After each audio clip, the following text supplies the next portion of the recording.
Fibroid ഉള്ളവർ ചെയ്യുന്ന ഏറ്റവും വലിയ 3 മിസ്റ്റേക്സ് ഇവയൊക്കെയാണ്. ഫസ്റ്റ് മിസ്റ്റേക്ക് ആണ് എക്സസൈസ് ചെയ്യാതിരിക്കുക എന്നുള്ളത്.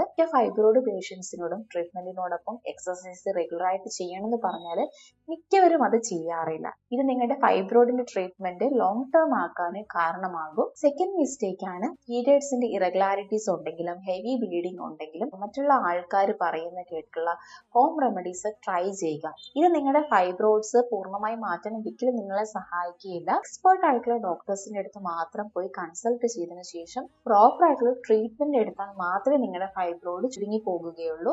മിസ്റ്റേക്ക് നമ്പർ 3, ഹെവി ബ്ലീഡിംഗ് ഉണ്ടായിട്ടും ഡോക്ടറെ കാണിക്കാതെ വെച്ചുകൊണ്ടിരിക്കുന്നു. മേ ബി ലാർജർ ഫൈബ്രോയിഡ്സ് ആയിട്ടുണ്ടാവാം. കോംപ്ലിക്കേഷൻസിലേക്ക് ഫൈബ്രോയിഡിനെ എത്തിക്കാതെ നമ്മുടെ യൂട്രസ് റിമൂവ് ചെയ്യേണ്ട ഒരു അവസ്ഥയിലേക്ക് വരുത്തുന്നതിന് മുന്നേ തന്നെ ഇങ്ങനത്തെ ഹെവി ബ്ലീഡിംഗ് ഉണ്ടെങ്കിൽ പെട്ടെന്ന് തന്നെ ഡോക്ടറെ കണ്ട് അതിനൊരു പ്രോപ്പർ ആയിട്ടുള്ള ട്രീറ്റ്മെന്റ് നമ്മൾ എടുക്കേണ്ടതാണ്.